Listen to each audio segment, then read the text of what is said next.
سیاسی نشستوں، کانفرنسوں، سیمیناروں اور مشاعروں کا آغاز شمع روشن کر کے کیا جاتا ہے، یا گل افشانی وغیرہ کر کے کیا جاتا ہے، یا ریبن کاٹ کر کے کیا جاتا ہے، لیکن اسلام میں کوئی ایسا طریقہ نہیں ہے، اسلام میں کوئی ایسا رواج نہیں ہے۔ آپ نے اسلامی پروگراموں کو بھی دیکھا ہوگا، بھائی نوجوان کی کو ختم ہی کر دیا۔ آپ نے مشاہدہ کیا ہوگا کہ دنیاوی سیاسی نشستوں، کانفرنسوں، سیمیناروں اور مشاعروں کا آغاز شمع روشن کر کے کیا جاتا ہے، یا گل افشانی وغیرہ کر کے کیا جاتا ہے، یا ریبن کاٹ کر کے کیا جاتا ہے، لیکن اسلام میں کوئی ایسا طریقہ نہیں ہے، اسلام میں کوئی ایسا رواج نہیں ہے۔ آپ نے اسلامی پروگراموں کو بھی دیکھا ہوگا، نہیں دیکھا تو دیکھ لیجئے، اسلامی پروگراموں کا مشاہدہ کیا ہوگا، نہیں کیا تو کر لیجئے کہ اسلامی پروگرام کا آغاز کتاب الہی کی شمع روشن کر کے کیا جاتا ہے، کیونکہ ہمارا عقیدہ ہے، ہمارا ایمان ہے کہ کتاب الہی ایک آخری کتاب ہے، کتاب الہی ایک فائنل کتاب ہے، کتاب الہی وہ کتاب ہے کہ جس کی آیتوں کو سن کر روحیں وجد کرنے لگتی ہے، آنکھیں برسنے لگتی ہے، دل مچھلیوں کی طرح تڑپنے، بادلوں کی طرح گرجنے لگتے ہیں۔ کتاب الہی وہ کتاب ہے کہ جس کی آیتوں کے اوپر اپنوں نے نہیں بلکہ غیروں نے، دشمنوں نے بڑے سے بڑے اعتراضات کیے، سوالات کیے، لیکن قرآن کریم نے تمام کے تمام معترضوں کے اعتراضات کا جواب دیا، انہیں لاجواب کر دیا، خاموش کر دیا، سائلنٹ کر دیا۔ کسی نے قرآن کریم سے پوچھا، اے قرآن، دنیا میں جتنی بھی کتابیں ہیں، چاہے وہ آسمانی کتاب ہو، چاہے دنیاوی کتاب ہو، آسمانی کتابوں میں چاہے عیسائیوں کی انجیل ہو، یہودیوں کی توریت ہو، داؤدیوں کی زبور ہو، یا دوسری قوموں کے صحیفے ہو، یا دنیاوی کتابوں میں چاہے گیتا ہو، سورو داس کی پراڑ ہو، رام چندر کی رام چرت مانس ہو، رگ وید ہو، اتھر وید ہو، یجر وید ہو، یا سکھوں کی گرو گرنتھ ہو، یا جانیوں کی ارد ماگدہی ہو، الغرض دنیا و آسمان کی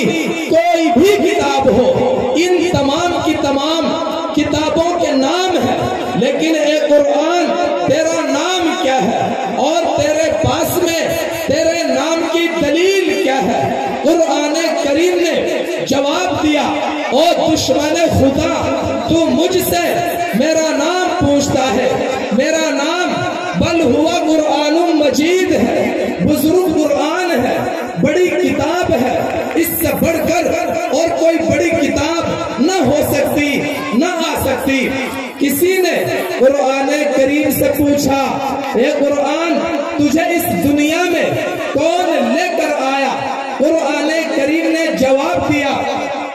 نزل بہ الروح الامین، مجھے ایک طاقتور، مضبوط، امانت دار، دیانت دار، فرشتوں کا سردار حضرت جبرائیل علیہ السلام اس دنیا میں لے کر آیا۔ کسی نے قرآن کریم سے پوچھا، اے قرآن، تو اس زمین پر کس کی طرف سے آیا؟ قرآن کریم نے جواب دیا، تنزیل من رب العالمین، میں رب العالمین کی طرف سے، آسمان اور زمین کے پیدا کرنے والے کی جانب سے اس دنیا میں نازل کیا گیا ہوں۔ کسی نے قرآن کریم سے پوچھا، اے قرآن، تو اس زمین پر کس پر آیا، کس پر نازل ہوا؟ قرآن کریم نے جواب دیا، نزل علی محمد و وَهُوَ الْحَقُّ مِنْ رَبِّهِمْ میں جناب محمد الرسول اللہ صلی اللہ علیہ وسلم پر حق اور سچ کے ساتھ اتارا گیا ہوں۔ کسی نے قرآن کریم سے پوچھا اے قرآن تو کس شہر میں آیا؟ قرآن کریم نے جواب دیا کہ میں سرزمین ہندوستان یا سرزمین قزاقستان یا سرزمین افریقہ و امریکہ و روس و برطانیہ میں نہیں بلکہ فی ھذا البلد الامین میں مکہ اور مدینے کی مقدس وادیوں میں صفا اور مروہ کی پاکیزہ گھاٹیوں میں نازل کیا گیا ہوں۔ کسی نے قرآن کریم سے پوچھا اے قرآن تو کس مہینے میں آیا؟ قرآن کریم نے جواب دیا شہر رمضان الذی انزل فیہ القرآن میں رمضان المبارک کے مبارک مہینے میں نازل کیا گیا ہوں۔ کسی نے قرآن کریم سے پوچھا اے قرآن تو کس رات میں آیا؟ قرآن کریم نے جواب دیا انا انزلناہ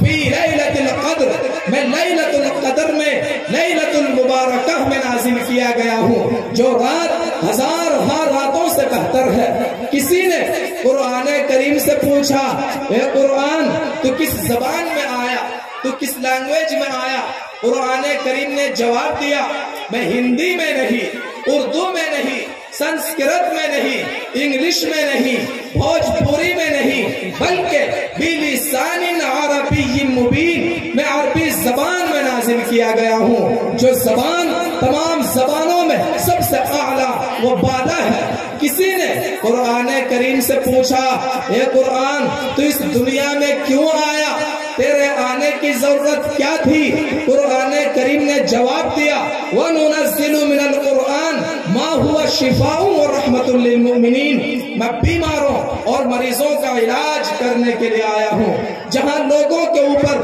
کفر و شرک کی گھنگور گھٹائے برستی ہو وہاں لوگوں کے اوپر رحمتوں کے انبار، رحمتوں کے پہاڑ، رحمتوں کے دہانے اور رحمتوں کے خزانے برسانے کے لیے آیا ہوں۔ تو بزرگوں یہ قرآن کریم وہ ہے کہ جس کی آیتوں کو دشمنان اسلام بھی چپ چپ کر اور چپ چپ کر سنتے تھے تو ہم زیادہ مستحق و حقدار ہے ان دشمنان اسلام سے کہ کتاب الہی کی تلاوت سے